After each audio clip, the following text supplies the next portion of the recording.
Welcome to you all in this today's program of Be in Touch. And today's topic of discussion is cholesterol management. I am Dr. Ritik Ghoshal, DM Cardiology PDT in SSKM Hospital, Kolkata. Now we all know that cholesterol is too much harmful for our body, but we need to understand that for every cell's function of our body, cholesterol is an integral part because all the hormones and all the vitamins, maximum like vitamin D, E, those are made of cholesterol because the fundamental of this hormone function and the vitamins are cholesterol, and every cell which contains a cell membrane is made of cholesterol.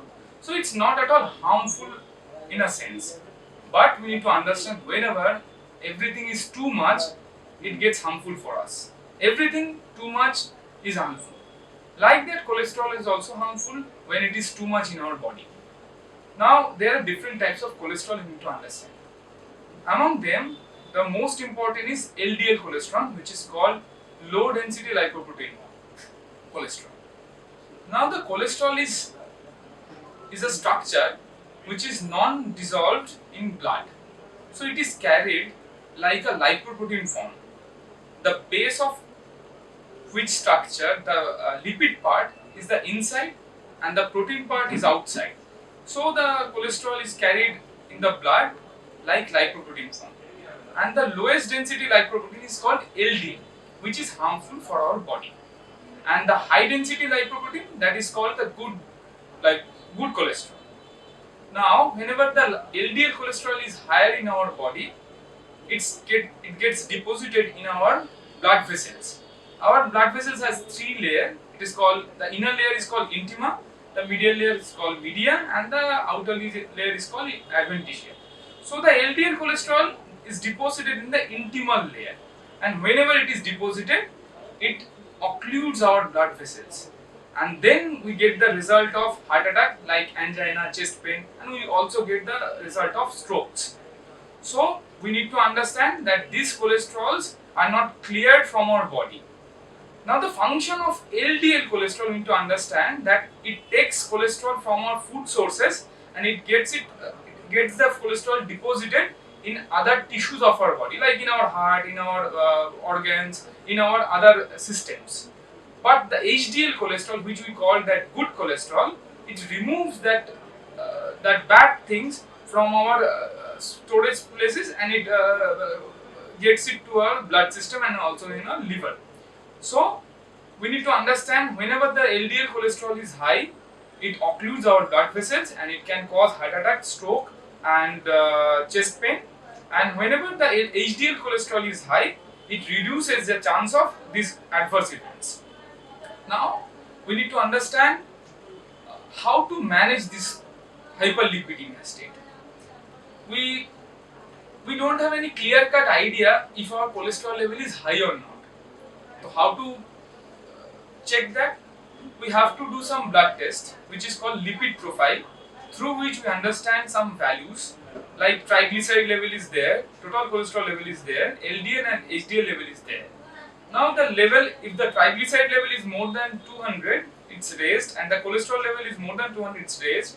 LDL, if it is more than 100, it's raised, and HDL, if it is less than 60, it's called decreased.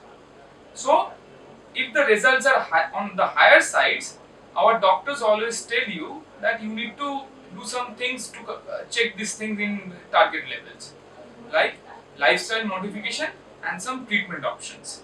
I feel that lifestyle modification is the most important part, along with the treatment with strict control of the medicines. There are 5 or 6 medicines are there in the market which controls our blood lipid level. Most commonly used medication is called statins, which is commonly used, atorvastatins and rosuvastatins, that checks our LDL cholesterol, that decreases the LDL cholesterol and increases the HDL cholesterol by decreasing the synthesis of LDL and VLDL, those harmful cholesterols. And other drugs like nicotinic acid, like bile acid sequestrants, like ezetimibe, which decreases the cholesterol absorption, and other newer drugs like PCSK9 inhibitors and CETP inhibitors, those are the newer general molecules which are added on statins. Like statin, like atorvastatin or rosuvastatins, Those are the first line treatment, and the other drugs which I have already mentioned, those are the add-on treatments. Now the most important part which I always focus and we always force on all the patients, that you need to get your lifestyle on check. Like 5 or 6 things are there which are preliminary and basic and the most important thing for everyone's life. Like number one, I believe that the diet. The most important part is your diet. From the kitchen, your body and your body shape is always maintained. I always believe that. So whenever you take some food, you try to take wholesome foods like the multigrain bread instead of white bread. You take brown rice instead of white rice. You take some olive oil or unsaturated fatty acid full oil instead of having saturated like palm oil things. So you need to understand how to replace good things, in the place of bad things. Like you have to avoid taking saturated fatty acid foods, like increased intake of dairy foods and canned foods, and also you have to decrease your sugar intake level, and also your salt intake level.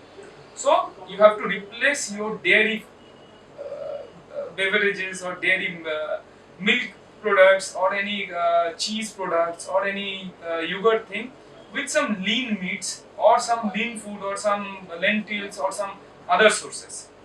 So that is the most important thing. You cut down your calorie, you cut down on your sugar, simple sugars, you cut down on your saturated fats, and you replace it with some complex foods. Okay, that is the most important thing.